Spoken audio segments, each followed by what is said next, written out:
kami dari kelompok 5 membahas tentang pengembangan penilaian pembelajaran. Sebelum kami menjelaskan materi kami, terlebih dahulu kami akan memperkenalkan diri. Perkenalkan, nama saya Olan M. Simajuntak. Dan saya Heti Perawat Saragi. Saya Heti Dabarata Julu. Saya Putri Huta Galung. Saya Desi Raja Guguk. Berikut pemaparan kami. Yang pertama adalah penilaian hasil belajar. Penilaian hasil belajar dilakukan oleh pendidik yang bertujuan untuk meningkatkan penguasaan kompetensi, menetapkan ketuntasan penguasaan kompetensi, melakukan program perbaikan dan pengayaan berdasarkan penguasaan tingkat kompetensi, dan melakukan proses pembelajaran. Penilaian yang pertama adalah penilaian ranah sikap, di mana penilaian ranah sikap ini bertujuan untuk membentuk sikap dan karakter peserta didik atau attitude peserta didik yang dimana mengembangkan sikap spiritual dan sosial. Kedua adalah penilaian karakter, di mana penilaian karakter ini bertujuan untuk membangun dan membekali peserta didik untuk menjadi generasi emas di Indonesia serta mampu menghadapi perubahan di masa depan. Ketiga, penilaian ranah pengetahuan. Penilaian pengetahuan dilakukan untuk mengetahui pencapaian ketuntasan belajar peserta didik.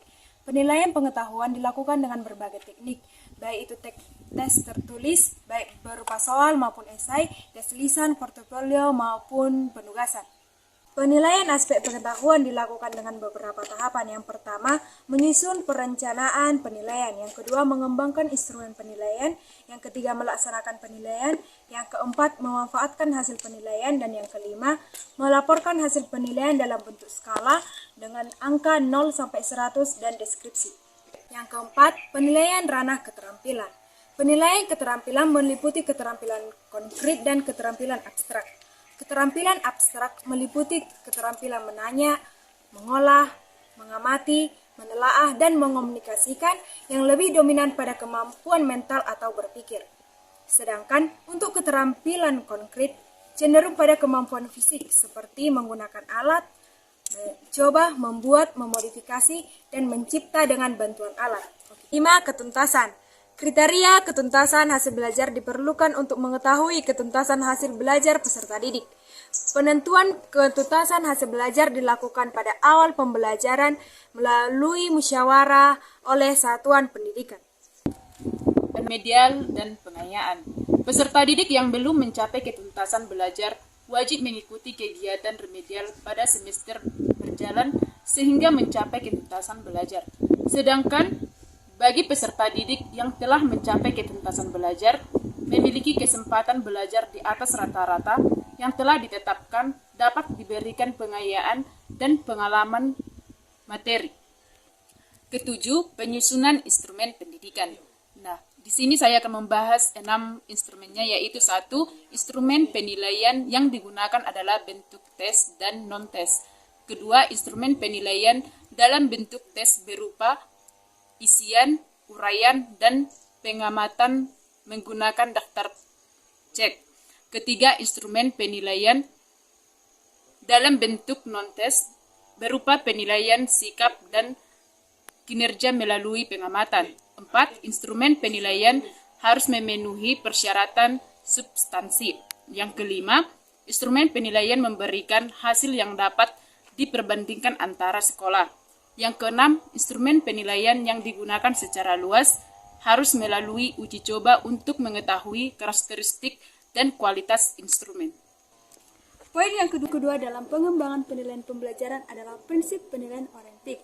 Yang pertama itu adalah materi penilaian dikembangkan dari kurikulum. Yang kedua itu adalah bersifat luas muatan atau mata pelajaran. Yang ketiga adalah berkaitan dengan kemampuan peserta didik. Yang keempat berbasis bekerja peserta didik. Dan yang kelima adalah memotivasi belajar peserta didik. Yang keenam adalah menekankan pada kegiatan dan pengetahuan belajar peserta didik. Dan yang ketujuh adalah memberi kebebasan peserta didik untuk menginstruksi responnya. Dan yang ke-8 adalah meningkatkan keterpaduan sikap, pengetahuan, dan keterampilan. C. Prosedur penilaian pembelajaran dan hasil belajar atau oleh pendidik. Yang pertama, menetapkan tujuan penilaian dengan mengacu pada RPP yang telah disusun. Yang kedua, menyusun kisi-kisi penilaian. Yang ketiga, membuat instrumen. Yang keempat, melakukan analisis kualitas instrumen. Yang kelima, melakukan penilaian. Yang keenam, mengelola, menganalisis dan menginterpretasikan hasil penilaian. Yang ketujuh, melaporkan hasil penilaian. Yang ke-8, menindaklanjuti laporan hasil penilaian. Yang selanjutnya adalah langkah penyusunan soal. Langkah penyusunan soal yang pertama adalah menganalisis SKL, KI, dan KD. Yang kedua, menjabarkan KD ke dalam IPK. Yang ketiga, menjabarkan IPK ke dalam soal. Dan yang keempat, menyusun kisi-kisi dan kartu soal. Yang kelima, menyusun pedoman sesuai bentuk soal yang digunakan. Selanjutnya, kaidah penulisan soal dan bentuk yang berganda. 1. Materi. Di dalam materi terdapat 2 bagian, yaitu 1. Soal harus sesuai dengan indikator. 2. Pilihan jawaban harus homogen dan logis. Yang kedua, konstruksi. Di dalam konstruksi terdapat 2 bagian, yaitu 1. Pokok soal harus dirumuskan secara jelas dan tegas. Yang kedua, rumusan pokok soal dan pilihan jawaban harus merupakan pernyataan dan diperlukan saja. Yang ketiga, bahasa. 1. Setiap soal harus menggunakan bahasa yang sesuai dengan kaidah bahasa Indonesia.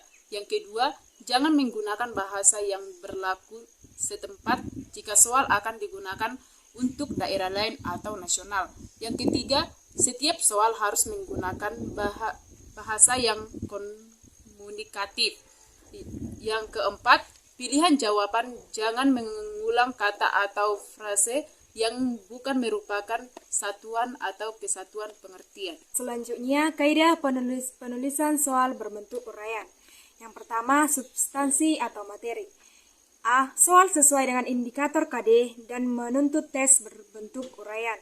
B. Batasan pertanyaan dan jawaban yang diharapkan sesuai. C. Materi yang diukur sesuai dengan kompetensi.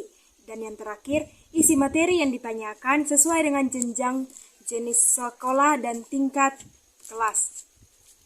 Yang kedua, konstruksi. A. Ada petunjuk yang jelas mengenai cara mengerjakan soal. B. Rumusan kalimat soal atau pertanyaan yang menggunakan kata tanya atau perintah yang menuntut jawaban terurai. Gunakanlah kata-kata mengapa, uraikan, jelaskan, tafsirkan, dan lain sebagainya. C. Gambar atau grafik ataupun diagram dan sejenisnya harus jelas dan berfungsi. D. Ada pedoman pens koran. Yang ketiga, bahasa. A. Rumusan kalimat soal atau pertanyaan komunikatif. B. Butir soal menggunakan bahasa Indonesia yang baku. C. Tidak mengandung kata-kata atau kalimat yang menimbulkan penafsiran ganda atau salah pengertian. D. Tidak mengandung kata yang menyinggung perasaan. Dan yang terakhir, tidak menggunakan bahasa yang berlaku daerah tertentu atau bahasa tabu. Yang selanjutnya adalah pembuatan soal kategori HOTS. Membuat soal kategori Higher Order Thinking Skill atau HOTS harus menyediakan yang pertama berbagai macam data sebagai stimulus untuk menjawab soal-soal HOTS. Yang kedua, data yang disediakan harus memberikan informasi kepada peserta didik merujuk kepada pengetahuan atau kemampuan dasar sehingga dapat diolah lebih lanjut. Dan yang ketiga adalah data yang diajukan sebagai stimulus kepada peserta didik dibuat dengan situasi yang autentik atau nyata. Terakhir adalah penyusunan kisi-kisi dan soal. Kisi-kisi adalah suatu format berupa matris yang memuat informasi atau kriteria yang dapat dijadikan pedoman untuk menulis dan merakit soal. Adapun syarat kisi-kisi soal adalah yang pertama, dapat mewakili isi kurikulum secara tepat. Nah, yang kedua itu adalah komponen-komponen yang rinci, jelas, dan mudah dipahami. Nah, adapun komponen kisi-kisi terdiri atas identitas dan juga format kisi-kisi soal. Sekian hasil dari pembahasan kami. Jangan lupa Like,